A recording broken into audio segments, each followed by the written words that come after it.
Summer in Los Angeles is idyllic, with bright blue skies that seem almost painted on, like the city built a movie set just for you to live out your best California dreams, act by act. I woke up to the warmth of the Southern California sun on my face. The room was quiet around me. I kept my eyes closed, hoping to stave off the day for a few minutes more. Beside me, Modog rustled. That's weird, I thought to myself, and opened my eyes. The bedroom came into focus around me, with the floor-to-ceiling windows that opened up to the backyard where a waterfall gently trickled from a hot tub to the swimming pool, and koi swam about in a pond, creating the faint sound of running water in the distance. Modog shook the blankets off her and walked up to me on the bed, wagging her tail and licking my face. I laughed and pushed myself upright. Time to get up, I guess. "What are you doing here?" I asked her. She was rolling around on her back now, the comforter all scrunched up around her. She had one foot in her mouth. She was an unusual sight in the house that early in the day. Most mornings, she woke up with Drew, early with the sunrise. He'd walk around the house, talking gently to Modog in an upbeat, chirping voice, while he went through his morning routine. She'd bounce beside him, the tags of her collar jingling softly, while he made me coffee in the kitchen. Then he'd leave a coffee by my bedside, kiss me on the forehead, and take Modog out for a morning hike in the canyon by our house. This morning, though, there was no coffee to be found, and Modog was still there, looking anxiously at me like she was waiting for something to happen. "I'm not taking you on a hike," I whispered to her. "You know I'm not much of an outdoors person." She stared up at me, her big black eyes wet with anticipation, her tail wagging behind her. "I will not be pressured," I said to her playfully. I walked to the kitchen to make myself coffee, Modog bouncing along beside me. Most days, I sipped my coffee in the kitchen and waited until Drew and Modog came back from their morning hike. He'd open the front door and she'd run in, full force, straight up to me to lick my leg and spin around in circles, a ball of excitement and frenetic energy. He was always a few steps behind her, already taking off his sweaty t-shirt, ready to kiss me good morning and ask me how I slept. We took our morning shower together, every single day, a ritual.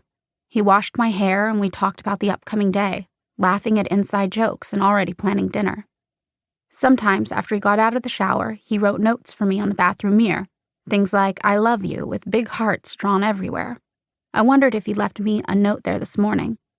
I walked back into our bedroom, past the closet he'd built for me, and into the bathroom, with its huge walk-in shower and wall full of mirrors, but there was nothing.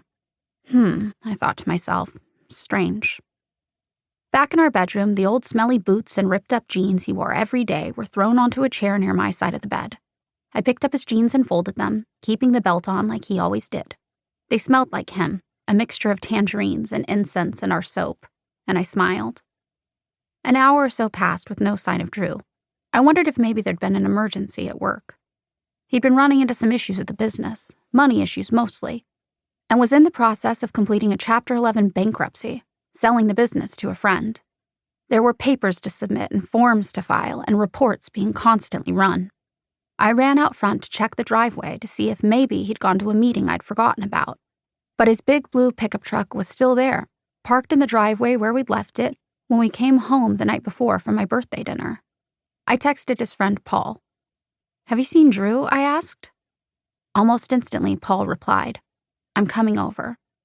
I furrowed my brow. Coming over? What did that mean? I looked at Modog, who was starting to seem a little thrown off by our lack of morning routine as well. What if something had happened to him, I thought, on his morning run? What if there was an accident and he was hurt? I clipped Modog's leash to her collar and we left the house, walking to the end of the corner and turning right, heading past the heavy traffic of Mulholland and down into Fryman Canyon. There, a police car was parked, with the entrance to the hiking trail blocked off with yellow tape.